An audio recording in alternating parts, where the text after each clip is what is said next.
Hey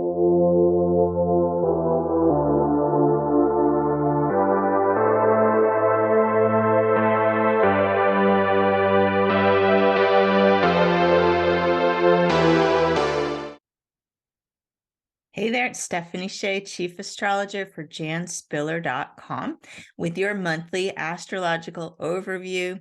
Here we go into April 2023, and we are officially entering eclipse season this month.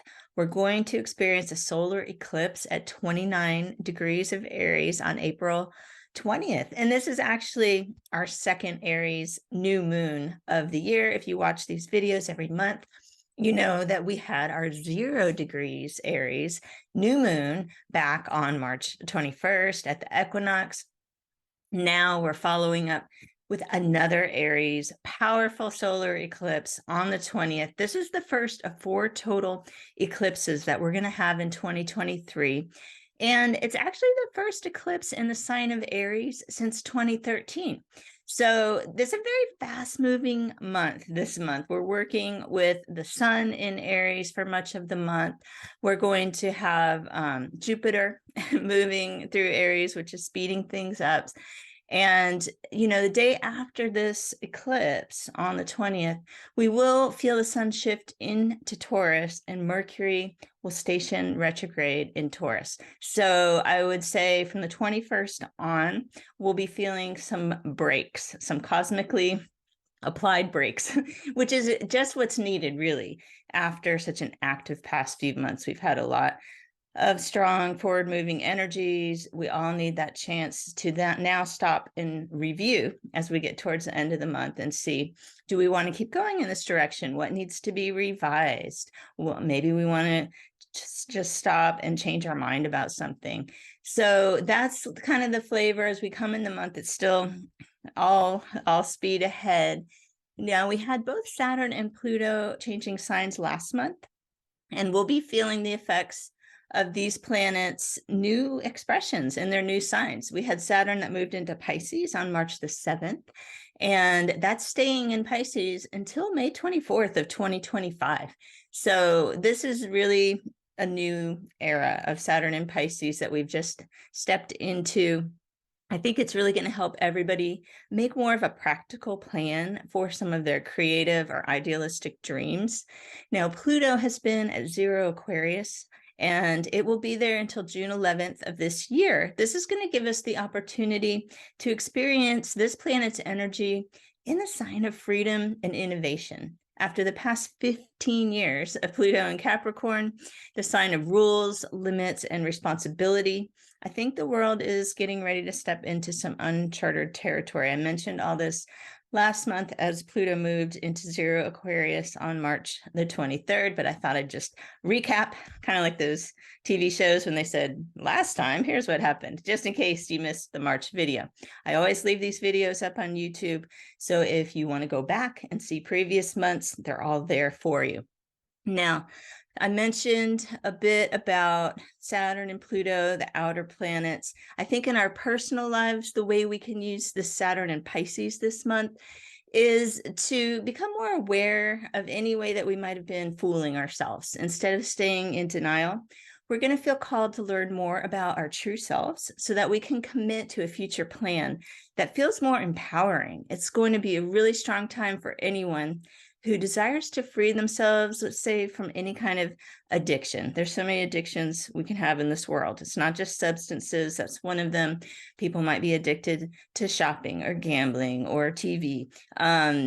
Pisces is that escapism, and Saturn in this sign is helping us to rein that in so that we're the ones in control and these other things are not controlling us. I think we have some favorable Saturn astrology this month because Saturn is in an aspect that's called a sextile to the North Node. If you follow the Jan Spiller site, you know Jan's work was all about the North Node. It's a point in the sky, kind of based on the moon's position when you were born. And when it's in any sign, it's sort of the guiding direction for the planet. So we've got the North Node in Taurus. Saturn moving in, this favorable sextile, this is going to help us stay grounded and present in our lives. We can use the supportive window of time during the month of April to consider what we need to feel secure and attend to practical matters that it's really going to help us prevent chaotic situations in the future. So use this month to get a reality check on finances and take a realistic look about how you've been managing your time. That's another big Saturn theme.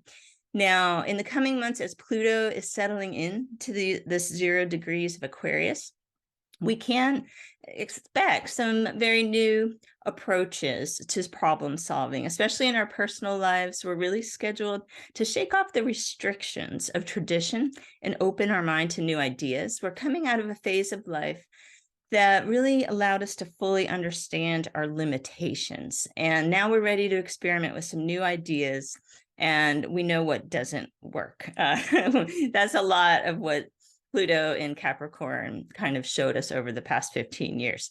So this is now about, okay, well, let's experiment with something new that might work for us. It could be a good time to develop some creative ideas, strengthen our sense of community, and liberate ourselves from any limiting situations. I think this is going to be a transformative year for anyone who has needed to make a huge life change. And anyone born on around January 21st of any year is going to experience Pluto conjunct their sun. And they're most likely to undergo some radical transformation this year as well as next year. So that's a bit about the outer planets this month. We've got our full moon on April 6th at 16 degrees of Libra. This is a nice one for getting a clear picture about partnerships. And luckily, at this time of the full moon, Mercury will not yet be retrograde. So I think that will help people who need to make some partnership related decisions. And if you need to see a situation and evaluate it from all sides and make a fair assessment, that's good use of this April 6th full moon in Libra. It's also not a bad time for romance, especially if you have been sort of trying to get more of that in your life. The full moon can often bring things together that you've been working on since the last new moon. So we've got that all coming up. We've got Venus in Taurus until April the 10th, and then it's going to enter Gemini. And Venus is the planetary ruler of Taurus, so it functions extremely well in this sign. Venus will be in Taurus April 1st to April 9th. This can bode really well for financial agreements as well as romantic partnerships. Just keep in mind, starting on the 21st, Mercury will be retrograde in Taurus. So if you need to make an important purchase or finalize the details of a contract or long-term agreement, try to accomplish these things in the first 9 days of April. That's what I'm going to try to do. Now, on April 10th, Venus will enter Gemini, and it will remain there through May 6th. During these days, we're going to be supported in our efforts to open the lines of communication in our personal relationships. While Venus was in Taurus, people were more apt to take the most comfortable route when it came to relationship issues. This means we may not have spoken up about something because we were afraid to rock the boat. But once Venus moves into Gemini, I think we'll be able to see our situation from a different angle and understand the value of talking things out with a loved one. So I try to plan those important conversations between the 10th and the 20th. I'm doing all my planning of what can I move forward before that Mercury retrograde hits, right? So important conversations, especially if there's decisions to be made. These are the things as the month continues after Mercury retrograde starts on the 21st, it's going to be more difficult to make new connections, and there's more chance of miscommunications.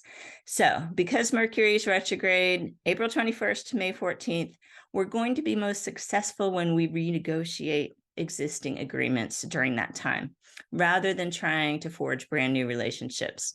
Now, with Venus and Gemini during this time, this can really help us break out of relationship ruts, keep an open mind. You can use Venus and Gemini during this Mercury retrograde cycle to enjoy the moment without trying to figure out the long-term plan just yet.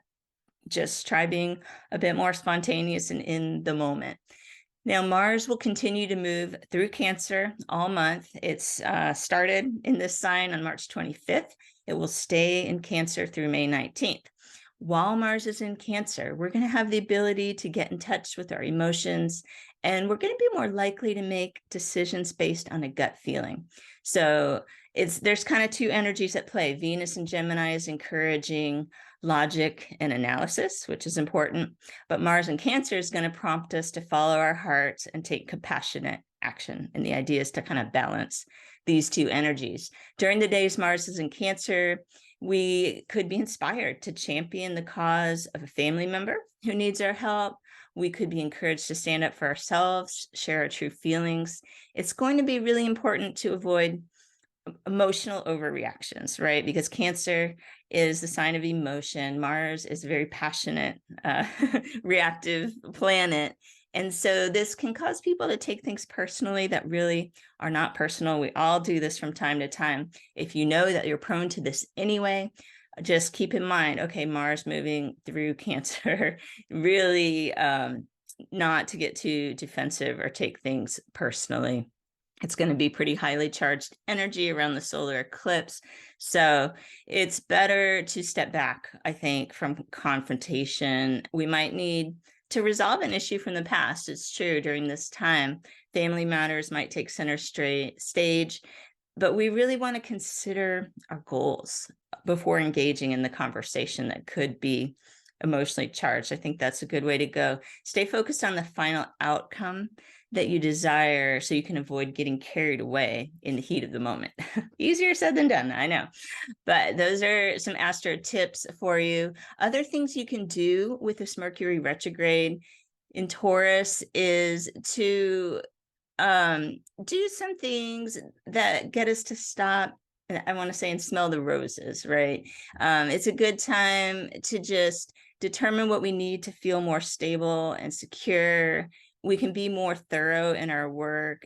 It's really taking a break from this hustle and bustle that we've had with all the fiery Aries energy going on. And we could balance calm and methodical work habits with time to relax, remember some of the things you enjoy in life. The best bet is to avoid any tendencies to allow rigid belief systems to act as blinders to opportunity, right? So when we can relax and be flexible to changing circumstances, that's always good to do during a Mercury retrograde, especially when it's in a bit of a stubborn sign like Taurus.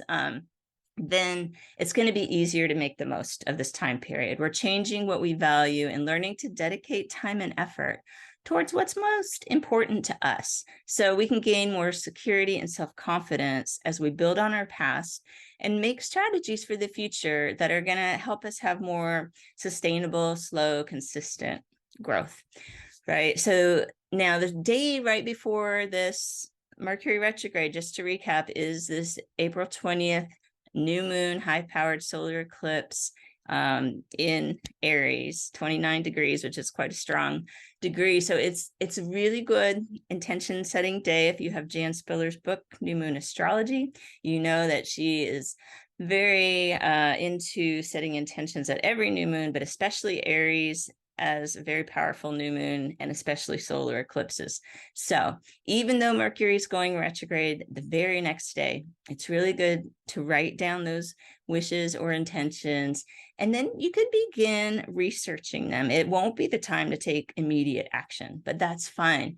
You can still start looking into ways that you might want to get started on your goal, because once we come out of that Mercury retrograde on May 14th, there's a nice window of forward moving astrology through the rest of May, June, and part of July that you're going to want to take advantage of. So you can really get yourself focused and ready for the forward moving time period, in addition to clearing things off your plate. I love using Mercury retrograde for that. So you know you have a new goal, you make your goal at the new moon, and then you think, whew, I can't even get started on that till I finish X, Y, and Z. Perfect. That's what you need to do during this retrograde.